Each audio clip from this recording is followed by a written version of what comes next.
All right, Shalawam, Israel.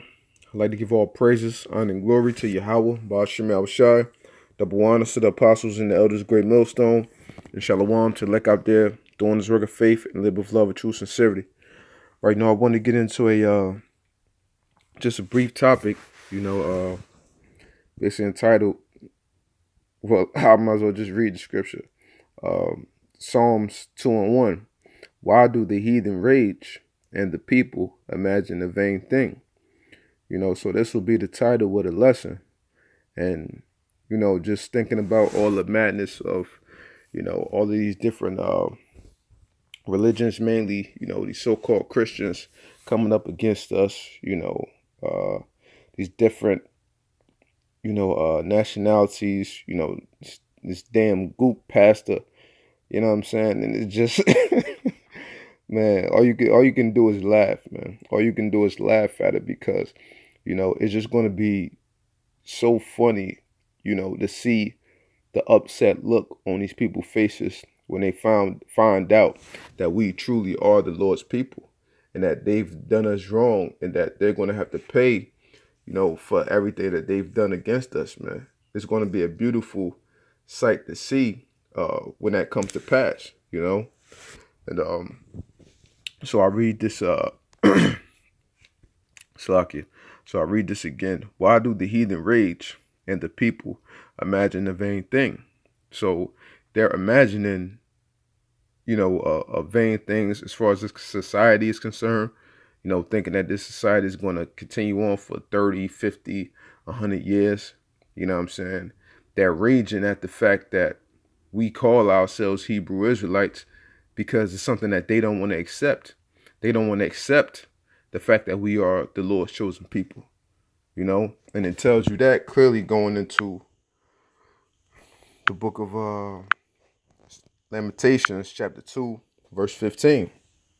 And it says, all that pass by clap their hands at thee. They hiss and wag their head at the daughter of Jerusalem, saying, is this the city that men called the perfection of beauty, the joy of the whole earth? So this is how they look upon us, man. Like, so you niggas, Hispanics and Native Americans, y'all Israel, y'all Israelites, we supposed to look at y'all like y'all some type of high authority over us. You supposed to be God's chosen people. Well, look at how you living.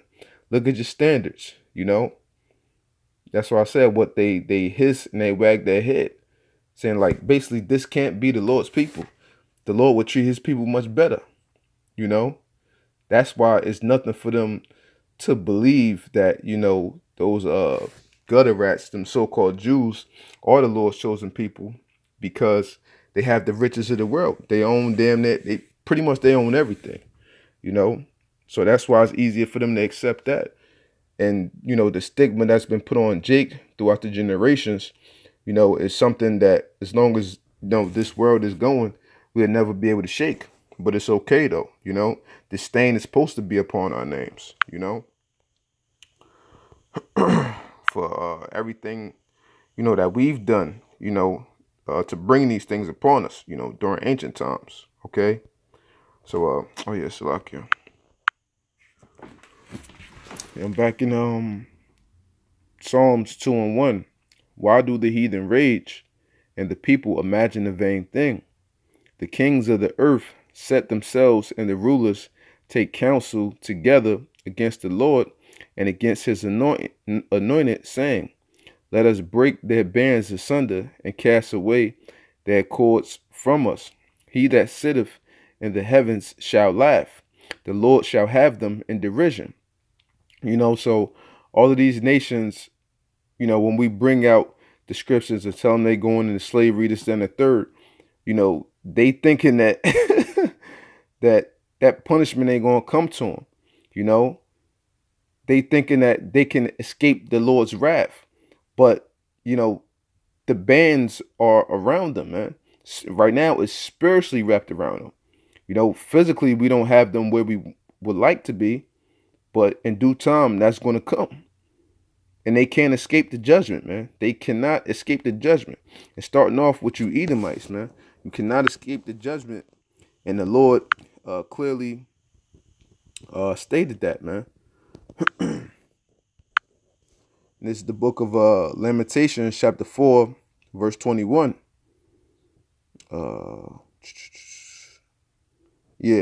Rejoice and be glad, O daughter of Edom, that dwellest in the land of Uz. The cup also shall pass through unto thee. Thou shalt be drunken, and shalt make thyself naked. The punishment of thine iniquity is accomplished, O daughter of Zion. He will no more carry thee away into captivity. So our time is almost done. And when our time is almost done, guess what? Somebody else got to go into slavery. And that's all you other nations, starting off with the so-called white man. You know, he will visit thine iniquity, O daughter of Edom. He will discover thy sins. And for all the other nations as well, that's been confederate with the so-called white man and putting us down, man. You know, there's nothing that they can do to get away from the Lord's wrath. You know, nobody can escape the Lord's wrath. It gets into that in the book of Deuteronomy 32 and 39. It says, see now that I, even I, am he, and there is no power with me. I kill, and I make alive. I wound, and I heal. Neither is there any that can deliver out of my hand. So that time is coming, man. That time is clear cut. It's set in stone already. That's why it says in the book of Job, I believe it's, the book of Job 14 and 5. Seeing his days are determined. Matter of fact, I start at verse 4. Job 14 and 4. Who can bring a clean thing out of an unclean? Not one.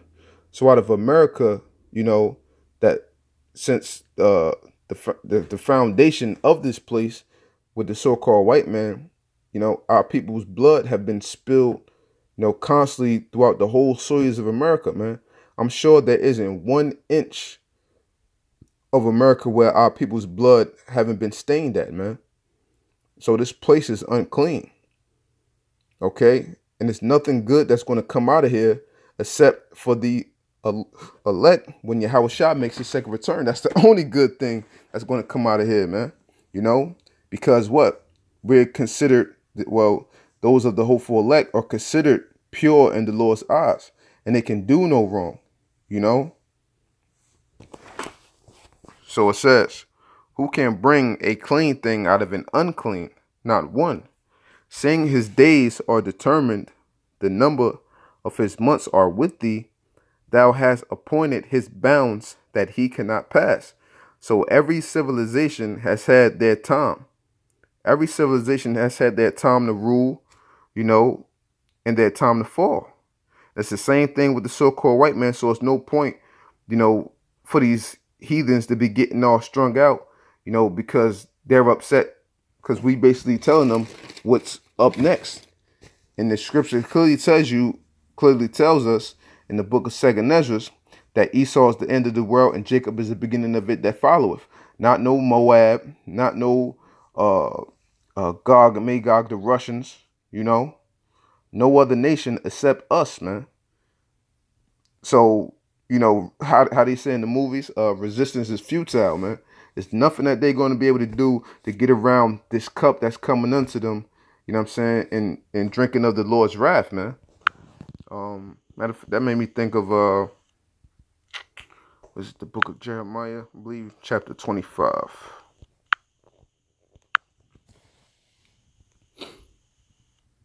Yeah, here we go. Yeah. So for all the other nations, you know, that's wondering, you know what I'm saying, and you getting all upset because we bringing out the truth. You can't deny us, man. You cannot deny us. No matter what type of you know, false, you know, stigmas you try to put upon us, no matter what lies you try to tangle into the scriptures, You know what I'm saying? That there's nothing that you can bring up or no type of evidence, you know what I'm saying, that will work against us, because we filter everything through the spirit of YAHAWASHI. The people of this world, they try to filter everything through tangible things, you know?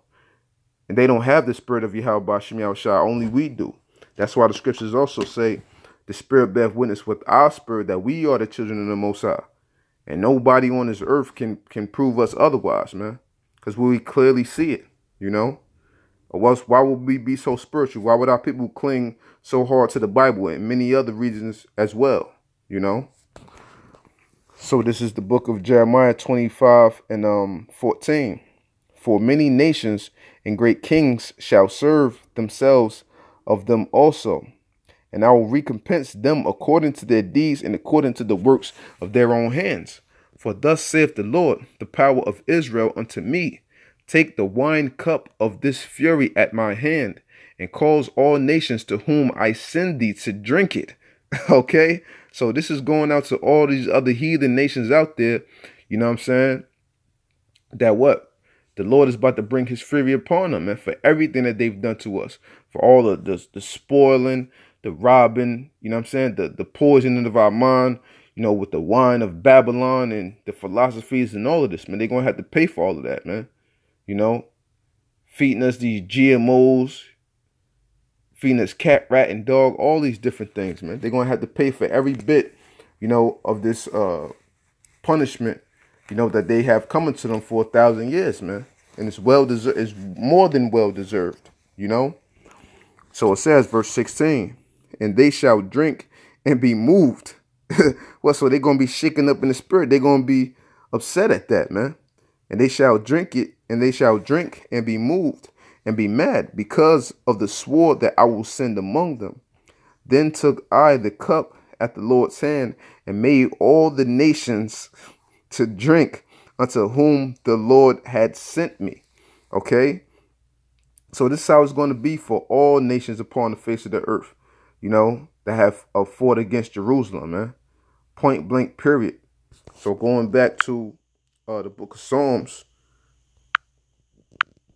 2:1. So I ask you, other nations out there, why do the heathen rage, or why do you heathen rage, and the people imagine a vain thing? Like, we're not up next to rule. Like, this kingdom is not coming down. Like, we don't see World War III brewing up, okay? Like, we don't know that the times are at hand. It's clearly in the air, man. It's clearly kicking up in the air. So why are these people trying to defend the so-called white man? Why are these people trying to defend this world, you know? Ultimately, we know in the spirit why. But it's all going to come to naught. It's all going to come to naught, man. You know? So, I mean, hey, man. You know, it is what it is, man. You know, every step, you know, that these other nations try to do to come up against us is only glorifying the word of YAHAWASHI even more, man. Day in and day out. So as long as you other nations, you know, want to keep trying to disprove us in the scriptures, we're going to constantly, you know, come through swinging the sword, you know, and proving you wrong and proving you otherwise, man. And the word of YAHAWASHI is going to stand regardless, you know. So, slack it. So, you know, with that, you know, I hope this short segment was edifying. I'd like to give all praises, honor, and glory to Yahawah, YAHAWASHI. Double honor to the apostles and the elders of Great Millstone, and Shalawam to the elect out there, doing this work of faith and live with love and true sincerity. Shalawam.